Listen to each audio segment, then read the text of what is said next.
Hi. At the height of Sister Wives popularity, there was another show about a polygamous family living in northern Utah, relatively close to Salt Lake City.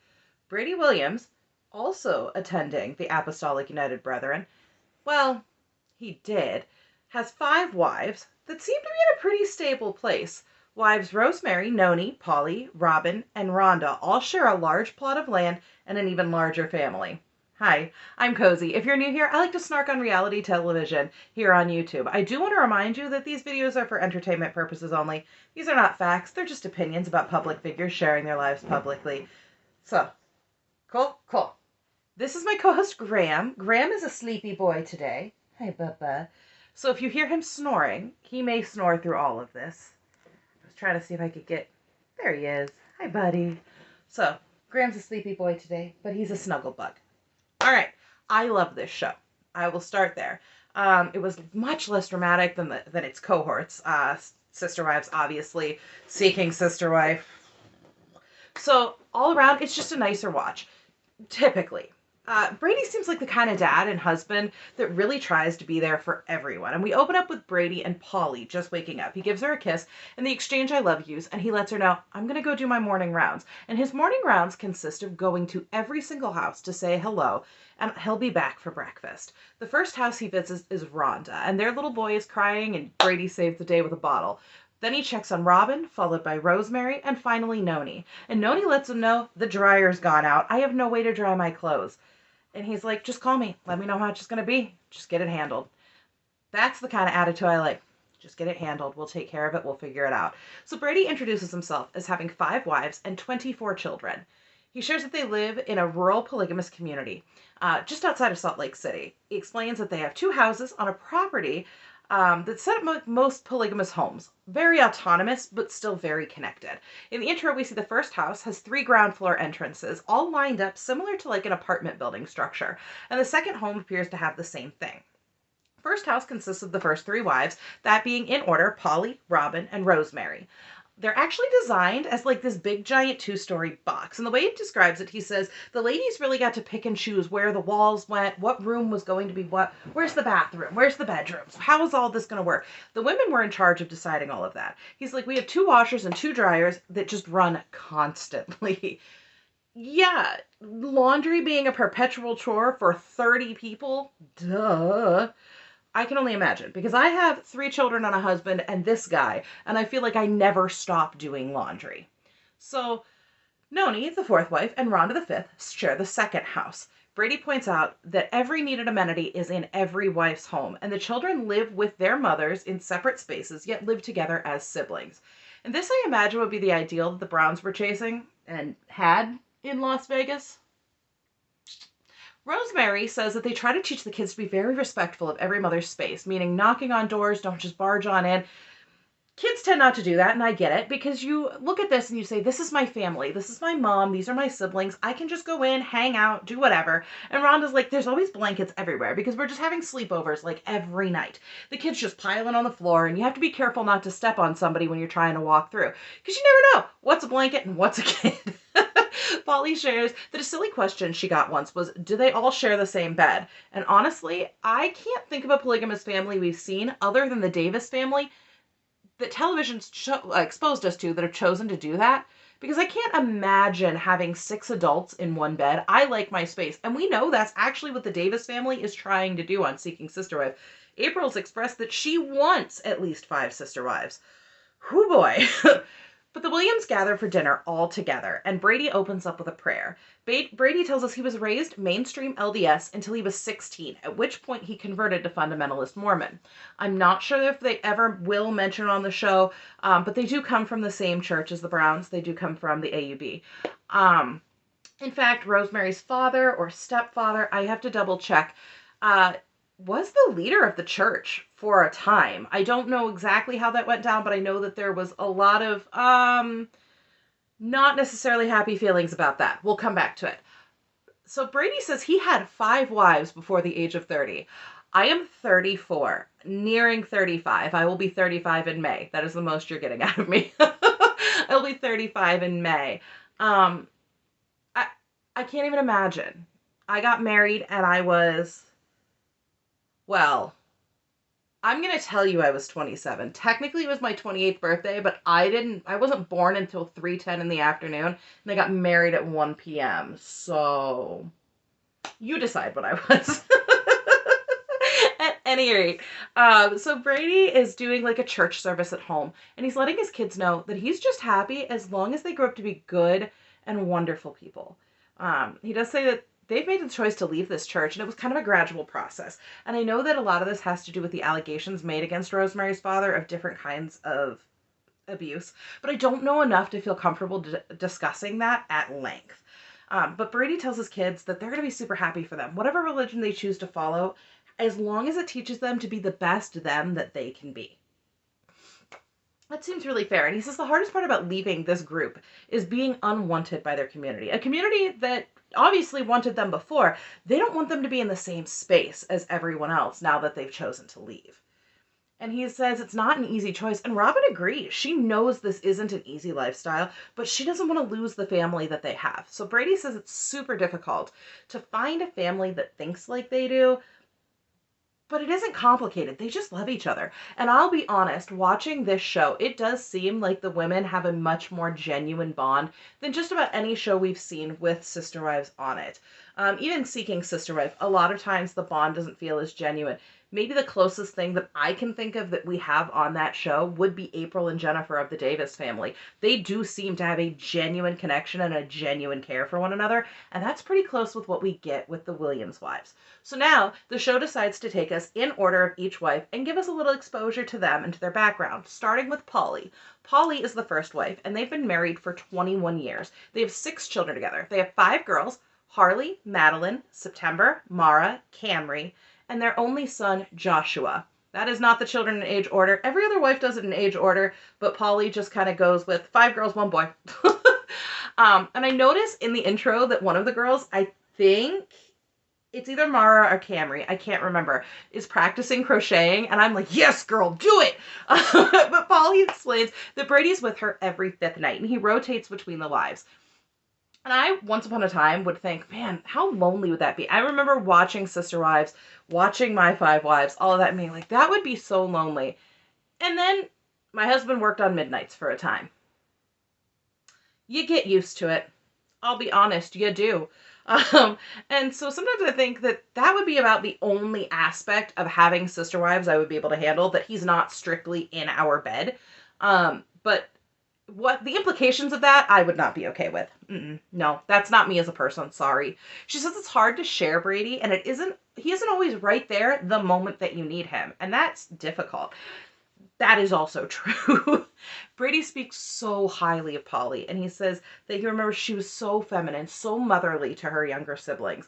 And Polly's like, we dated for about 6 weeks, and he proposed. It's super common in their church to have such short courtships, and it was kind of exciting. It felt like they were on this adventure of getting to know each other. I don't know if she means that in those 6 weeks or after they got married, but it would have to be both, right?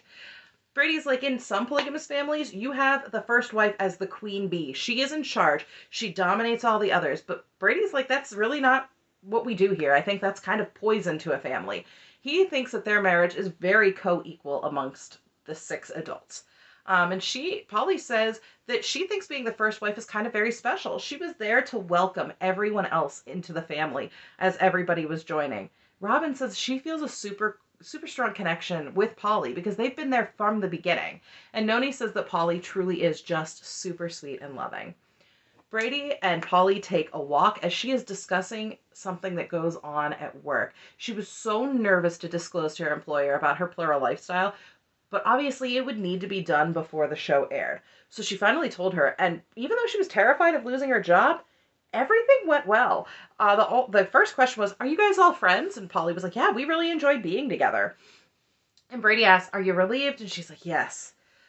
She says she's lived polygamy because she believed that that was what would get her to heaven. And now she does it because she loves her family. She says even though she knows she left the religion, she's still a good person and won't burn forever. I think, honestly, that's probably a massive struggle for people as they exit these communities, is thinking, oh my gosh, either I'm going to hell because I left because they told me I was, or other people are going to tell me I'm going to hell for living this way when I didn't really realize that this wasn't okay. You know, I lived inside of this closed community. I didn't really realize that this was going to be not okay. And so I think that's really a huge struggle for a lot of people. And to hear Polly very clearly stand up and say, I'm not going to be brought down this path, I think that's really commendable of her. Polly says she enjoys the nights where it's just Brady and herself, and it really doesn't happen very much. So they're cuddled up on the chair together. They're still very affectionate. And she says, Are you forgetting something? And he says, What did I do? Standard husband answer. And she's like, Hey, you still owe me an anniversary date. And he apologizes. And he's like, I have so much trouble keeping track of 5 wives, 5 anniversaries. It's difficult to keep dates in my head. I'm going to give him a slight pass. Because once upon a time, when the twins were first born, my husband and I forgot our anniversary and my birthday. They're the same day. And we were so stressed and tired, we didn't realize it until I don't even know when. We checked our phones at some point and we're like, what? I was like, people are wishing me, crud. Neither of us really knew what day it was. We were so exhausted. But I can imagine Polly might not, feel that great about that excuse. But she actually takes it in stride and reminds him, hey, Rosemary's anniversary is next month, and you need to remember that. Which I think is super sweet, looking out for her sister wife, even though he just forgot her anniversary, basically. Brady says that he will spend an extra night with a wife when it's their anniversary or their birthday. And he has sort of this sliding scale of number of years. So 5 years, you get a couple nights. 10, you get an entire week. And he jokes with her and says, I got it, until I don't. And Polly and Brady have been married for 21 years. So I'm guessing that means she would get an entire week vacation if we're holding to that scale. And she said, we still have the same chemistry, and I really do love being with him. So then we're off to Robin, who is Brady's second wife.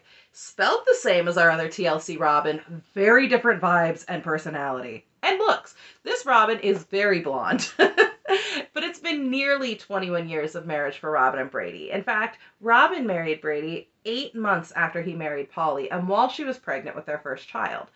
Robin's kitchen is where the family tends to hang out. It's kind of similar to Janelle's kitchen in Lehigh, where it has this large island and this decent amount of space for everyone to be. If we remember those early years of Sister Wives, we saw a lot of times we were in Janelle's kitchen because there was just so much space. Robin says there often be 5, 6 boys at her dining table playing games, hanging out, doing whatever. And Robin has 5 children: Hannah, Lauren, Dan, Tommy, and Trey. And so Robin and Brady, like I said, got married 8 months after he married Polly.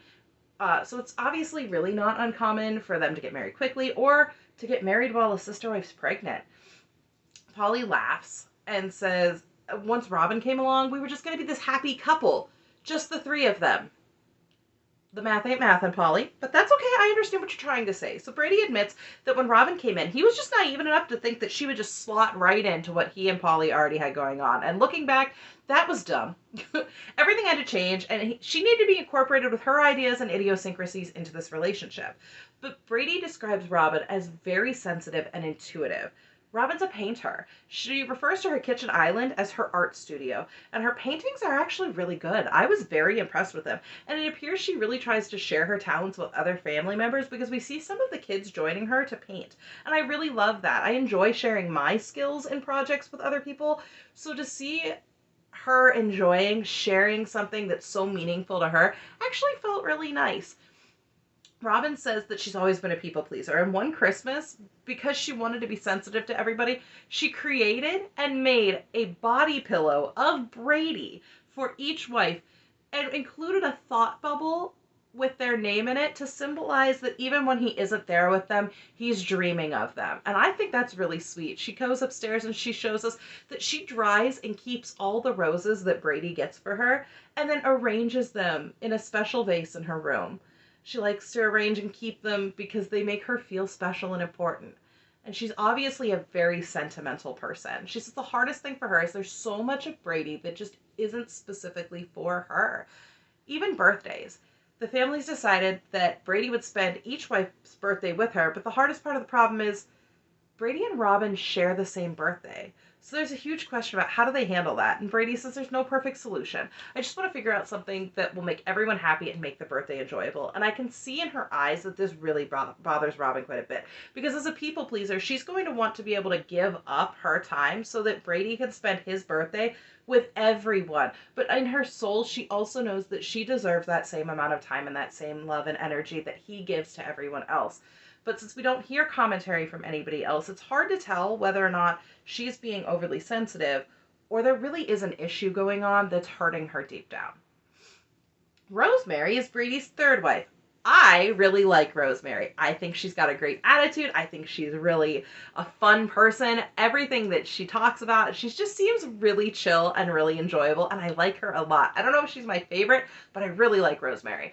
Her favorite place to be is with her sister wives and her family. Her family is the most important thing to her, and they've been married for 18 years and have 4 children, Kimberly, Taylor, James, and Brandon. Rosemary shares that when she and Brady first got married, they would make omelets together, and Brady was so good at it. But Rosemary felt like she didn't know how to cook. So Brady taught her how, and now she's the master. She makes them better than anybody.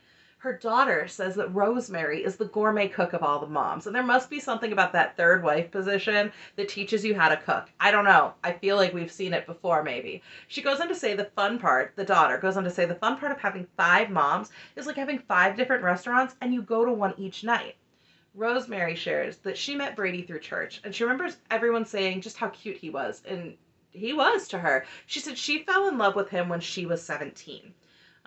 She said he looked into her eyes, and she looked into his, and she felt like she was going to get lost there forever.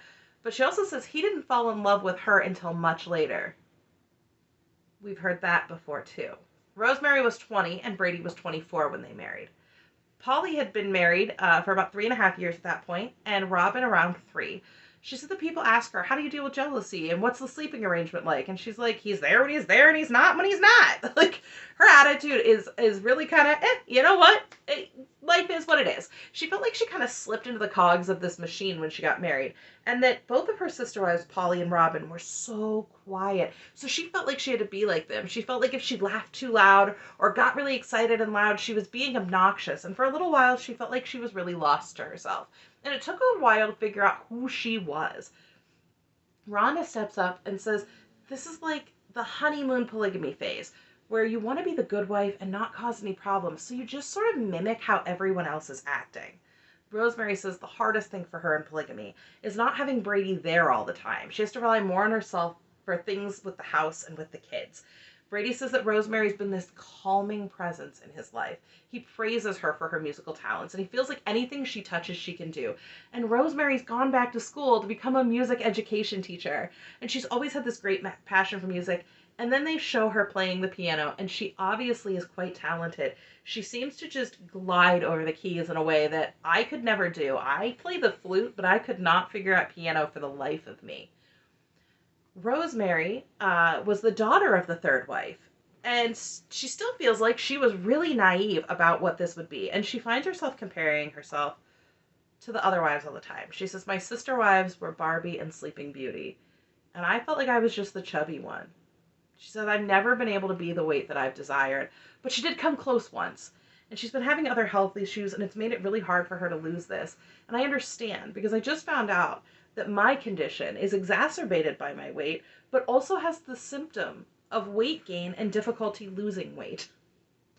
So I feel for her, like deep in my soul, I feel for her. As she's talking about this, I'm starting to choke up and tear up because this is a difficult thing to deal with, but it's even more difficult when you're comparing yourself to the other women in this same relationship. And Brady shares with Rosemary that he was at a doctor's appointment and his blood pressure is too high. The meds aren't working the way he would like them to, and he needs to be healthier, and he really would like her to join him. He's worried about her health. And Brady says that Rosemary struggles to discuss her weight concerns with him. And he's usually the one who brings it up, always in the context of health.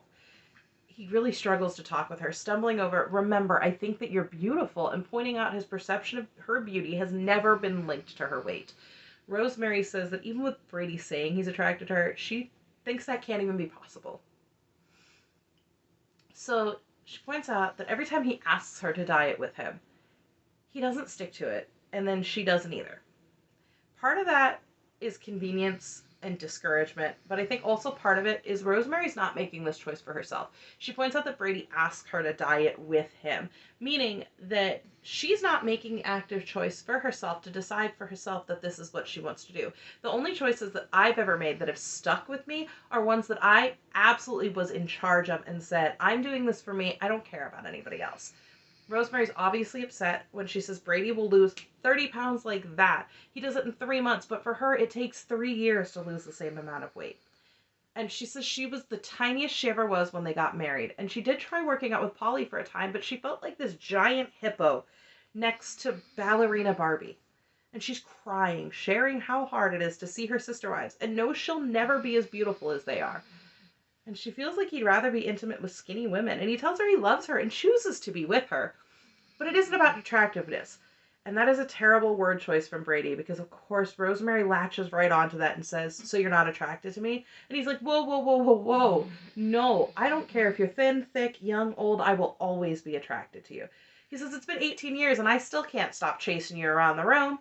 And she laughs and smiles, which is really good to see. And Brady says it breaks his heart when Rosemary thinks he's not attracted to her because he is hopelessly attracted to her. I definitely wish they hadn't made Rosemary's weight the central focus of meeting her, but it does kind of give a point to contrast too.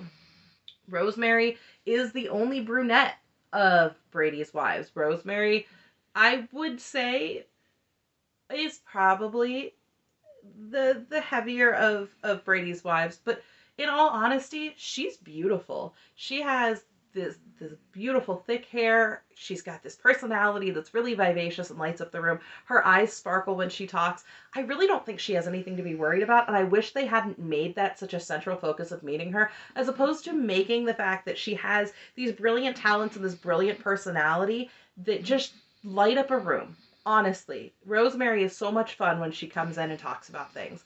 I also, I also really like Polly. Frankly, I don't know if I dislike any of Brady's wives. I do think that the fourth and fifth wife, I have a little bit of a like, at sometimes with the side eye. So let's jump in with Noni and maybe I can figure out why. She's doing laundry and she explains it's super overwhelming with so many kids, especially those who bathe twice a day and change outfits. And then you're doing multiple outfits for one day. And then there's Brady. He has clothes in all 5 homes, and sometimes random things end up more at one place than another. And he has to go find him. And she says, even if he has to go from home to home to home in his underwear looking for him. Noni and Brady have been married for 15 years. And she has 5 children. Paul, Marissa, Aiden. I have 5. Oh, I'm missing one. Aiden and Taylor. I'll have to figure out which child I'm missing. She was raised in a polygamous family. And all of her siblings would talk about, I want to be the first wife. I want to be the first wife. And she's like, I always figured I was going to be a plural wife. And so she says she knew that every wife that enters a family throws the dynamic off just a little bit. And she knew she'd end up being the one to do that. Robin says that when Noni first married in, she and Noni shared a home. This meant they had a lot to work through. And Robin stresses a lot. She's like, a lot to work through. Robin admits there were times where she was around too much and Noni felt like she had no privacy, so then she tried to back off, and then Noni thought that she didn't want to be friends, and it was really difficult to find this balancing act. It was so hard for her at first, because Noni says, I have this open personality, but Robin, Polly, and Rosemary were significantly more reserved, and I wanted to fit in, she says, so I felt like I suppressed myself. But as time went on, she opened up, and Noni says that some people describe her as a perfectionist, and she knows she's the worrier. She often is the one worrying about finances, and when her dryer died, she's just taking clothes off the line because that's what she has to do. Noni says that before the recession, things were a lot easier, but Brady's business isn't doing as well as it was before, and so this is what it is. She's looking forward to her night with Brady because she has something she wants to discuss with him. She knows money's tight right now, but if things get better, she'd really like to have another baby. And Brady just, for his part, seems absolutely stunned by this. He says he knows the thing that preoccupies him the most is making sure he can make a connection with each and every child. So he's worried about adding another baby at this point. And he tells her truthfully that the biggest issue with having another baby really is him. Money's tight, he's stretched so thin. So he asks her for some time to think about whether or not that's the right thing to do. And Noni says she just wants to know if she could. Not necessarily that they have to do it right now, but just something that they could potentially do. She knows this plate is full, but she still feels like she's getting what she needs, her children are getting what they need, and she just wants to know this is an option for her. I think Brady's trying to be very honest about his time and resources, so I hope that his eventual response, they can come to an understanding and be okay with it. Rhonda is Brady's fifth wife. She says she sees Brady each morning when he comes and does good morning rounds, and they've been married for 14 years. She says every Thursday she cooks for all 30 members of their family, and they often sit outside because there just isn't room in the house for everybody. She has 4 children: Eden, Lake, Arwen, and Nicholas. Nicholas is the youngest of Brady's children at just 2 years old.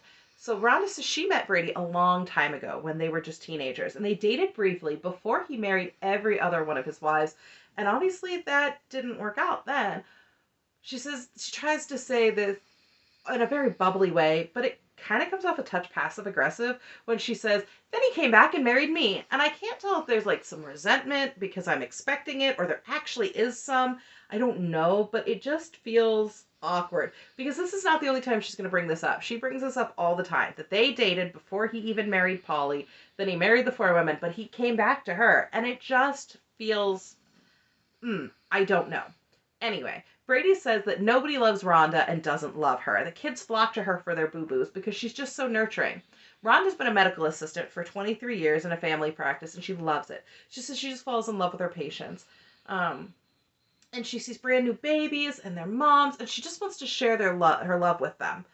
She says her mother was the first wife and sat down to explain to her that if she married Brady as the 5th wife, she was not going to have time with him. And Rhonda had sort of expected to come into this and essentially be a single mom, but she was really surprised to see that wasn't the case. That he said that Brady being with other women, with the other women on other nights doesn't bother her, and it's probably because she was raised this way, but that everyone is really connected and a big part of the family. Though she does say it took her 8 years to finally feel like she was a bigger part of that puzzle. And Robin's like, whoa, I'm really surprised by that because I didn't feel like it took me that long. I'm so sorry. And Rosemary's like, I felt like you fit in from the beginning. And Rhonda's like, no, it was me. It was totally me. I just felt like this. Polly says there was just something about Rhonda that completed their family. And Rosemary feels like Rhonda's someone she can share everything with. And Rhonda just feels like she lucked out by getting these women as her sister wives. The wives are all discussing how Brady has a tendency to fall asleep in movies as they get together and just spend some time. And Rhonda's like, I have a hard time with Brady waking me up at 6 a.m. That's too early for me. She jokes she needs to sleep until 7 because she doesn't have to leave till 7:15. The other ladies actually don't really look very amused with her joke, and I'll admit Rhonda kind of gives off some pick-me vibes, like the I'm not like the other girls kind of vibes. But she doesn't necessarily give off the pick-me with Brady as much as she does the other wives, which is kind of weird. Robin says, listen, I'll throw this out there. If you're tired and need some sleep, send him over. I'll take those nights. Basically, I'll volunteer as tribute. And everybody does laugh at that. Rhonda is also taking her night to discuss a big thing with Brady. She would like to adopt. He notices she seems preoccupied and she spits out that she would like them to reconsider adoption. She's had a couple miscarriages and she ended up hospitalized from one. And she doesn't want to go through pregnancy again, but she wants to add more children. Brady talks about how that she had approached him years ago and asked about this, and he told her then, I'm barely hanging on. Rhonda tells him tearfully that she wants more children, and knowing that there are children out there who need a loving family and a stable home environment, who need parents to take care of them, she just wants to take everybody in. And she knows that when she brought this up to Brady, he was very nervous and didn't seem to want to do it. He points out the financial cost, and she's like, well, I was considering international adoption. And Brady says, so the race of the problem wouldn't be race of the child wouldn't be a problem for you? And she says, no, I actually think I would prefer a child of a different race. To expose our kids to different races and have them love somebody of a different race as their brother or sister.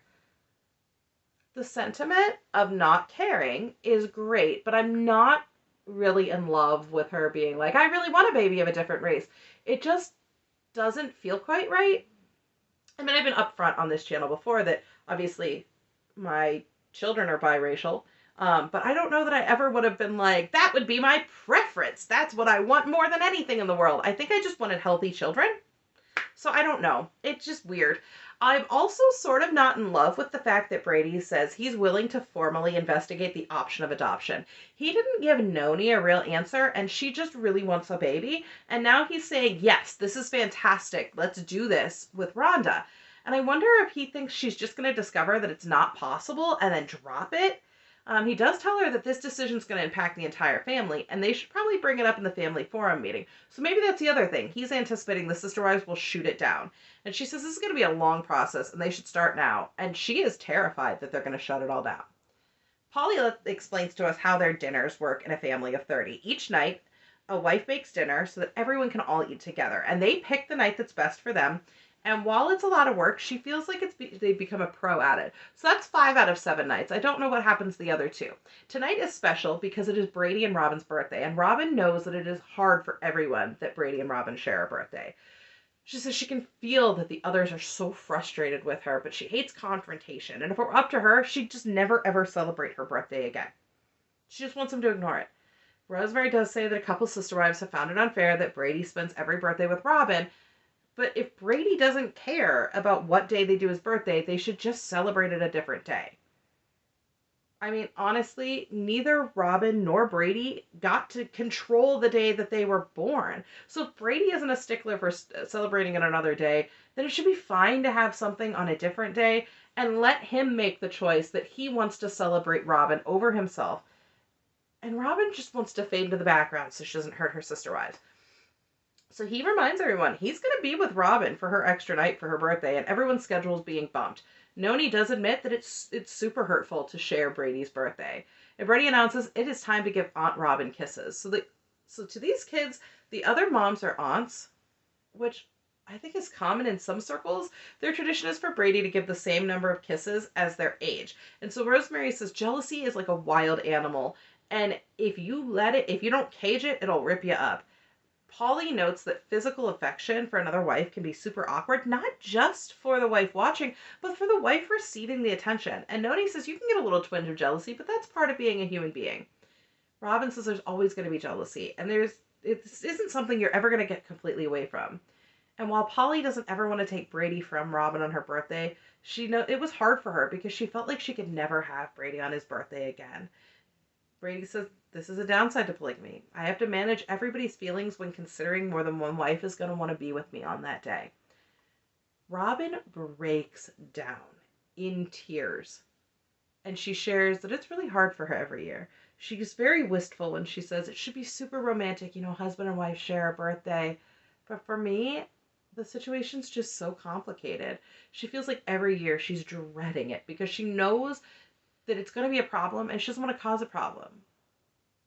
She wants to be fair, but she doesn't want to feel like she's being walked all over and feel resentment. And Brady knows, he hasn't been the most sensitive to everybody. And Robin's like, what do we do? Because it feels like no matter what we do, everyone's going to be unhappy. Brady says they all need to work together to come up with a solution that will benefit everyone. And Robin's actually really happy to have this be something they can talk about with the whole family and resolve. So he brings them together for what they call their family forum meetings. And basically, this is a meeting where they get together weekly and they discuss things. And he actually has a printed basic layout for the things that need to be discussed and resolved. He finds this is the most effective way to manage 5 wives and their households and to have open dialogue and needs be met, discussing important issues and items from what have come up with the family. So he brings up the birthday issue and how it's been super sensitive for Robin. And she voices that she wants to figure out something that's fair for everyone. Brady says, listen, Robin expressed to me she never wants to celebrate her birthday on her birthday again. And I think that's unfair to Robin, but fair for everyone else. Noni suggests that maybe every other year, the other wives would still get an extra night somewhere. Would get an opportunity to have Brady for his birthday as a compromise. And Robin says, so do I still get an extra night somewhere? How would that work? And rather than toy with the schedules, Noni pulls back and says, just leave it. Never mind. Celebrate your birthdays together. Leave it as it is. And I'm not sure why it couldn't have been, you know what, yeah, we could figure out an extra night for you in the off year. That would be fine. Why is that hard? You know what? Sure. We're going to, Polly will have Brady on his birthday night, and instead you're going to get your night and a second night back to back so that you can celebrate your birthday. I don't understand why that would have been difficult, but I'm not there. It's not my family. Rosemary thinks the whole issue is that Robin just needs to know what to count on. Whether it's going to be every other year or every year, I just need to be able to schedule this in. And Robin's like, I would just like to know what to expect and to know that I have everyone's support. So Polly offers maybe instead what they do is they go out on the joint birthday. And he and Robin could have a separate night out for just the two of them on another day to go out to dinner. Robin's like, yeah, that would be fine with me if everybody went out together on Brady's birthday, celebrated with, and then he and I could have a separate date night. That'd be great. Because Noni just wants to feel like they can all go out together on that birthday. And it would feel like everybody's a part of it. So Brady says, you know what? I'm great with that plan. Sounds good. And he thanks the group for listening. And Noni says to Robin, you know what? Thank you too. And Robin doesn't look super thrilled, but it could be just that she struggles so much with confrontation that all of this is just really overwhelming for her. So then Brady brings up Rhonda's desire to adopt. And he's super excited about it, but it could affect the whole family. So Rhonda's like, listen, I think we need to consider bringing in a child that needs a family. She dances kind of around it for a little bit and then spits out that she wants to consider adoption. And she thinks it's really important they talk about it. And Noni just utterly breaks down hearing this because of her recent discussion of having another baby with Brady. And she wants to know if the family would be okay with that too. And Brady points out that she would be that she wants to know if she would be supported in that. So Brady's like, Noni's a really emotional person and her needs are equally as valid as Rhonda's. And Robin says that her and her children feel that Brady is already stretched very thin as is. And there is only one him after all. Rosemary feels like Noni was being really inappropriate bringing that up the way that she did, but she's not surprised by any reaction other than Noni's. For Noni, I think it was an immediate response to how excited Brady was to consider adoption, but didn't respond well to her desire for a baby. He kind of, sort of, blew it off in a way, but no one else knows about this conversation. So for Noni, she's having this emotional wreck, this emotional turmoil of knowing that her husband was basically turning her down for very similar things. Would feel really out of the blue to the other wives. So Noni asks, would they even allow a polygamous family to adopt? And Brady does say, you know, it is illegal, and we might not be allowed to provide a loving home to a child because of it. He does say this is something he is willing to fight for. Robinite says to him, you know, fighting for it could mean filing a lawsuit and it could get way bigger and a lot of money. And Brady agrees, yeah, that could cost tens of thousands of dollars to fight. And Polly is really concerned about not just the financial burden of adoption fees now, but the financial burden of fighting a lawsuit. On top of that, how is this going to affect their kids, their family? And Brady wants to know, would you be emotionally committed to following down that road? He just wants them to stop, consider it from all angles, whether it's financial, family, all of it. Will you please think about it? And Rhonda says that if her sister wives stop her from doing this, she will be devastated. Robin says living this lifestyle and having sister wives certainly makes life interesting. And Brady knows that the wives can tackle any of this. And the other wives back him up by seeing just how important this family is to them. And so he closes their meeting in prayer and they all go off kind of smiles and happy. I like this show. I feel like even the little bit of drama we got, what with Noni's breakdown about Rhonda wanting to adopt, it's all very reasonable and much more real than I think we get in certain shows. Obviously, she would be distraught at the idea that Brady is very excited about adoption, but wasn't excited at the prospect of her having a baby. I can see how that would be very trying and very upsetting for her. I think anyone could. This, similarly, any other drama that we got, what with Robin breaking down about her birthday because the other wives are struggling with the fact that she shares it with Brady. I mean, she's been married to him for almost 21 years. And so that's 21 birthdays that they've kind of gone back and forth struggling how to figure out. I wonder, though, if things weren't relatively sorted out at one point and then things kind of shuffled and changed. Also, the whole thing with Rhonda constantly bringing up that, you know, she dated Brady before and now blah, blah, blah, blah, blah. But you know what? The other wives don't seem to have an issue with it. They seem to think that she is the perfect person to fill out the rest of their family. So, hey, who am I to judge? Who am I to say?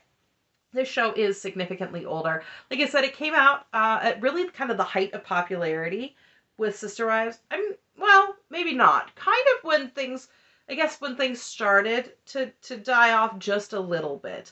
And so it is interesting. We will see certain things from the Sister Wives side of things actually come into play a little bit with My Five Wives, but there's not much crossover there at all. So this was a show that I really, really enjoyed at one point. I hope you guys kind of enjoy it too.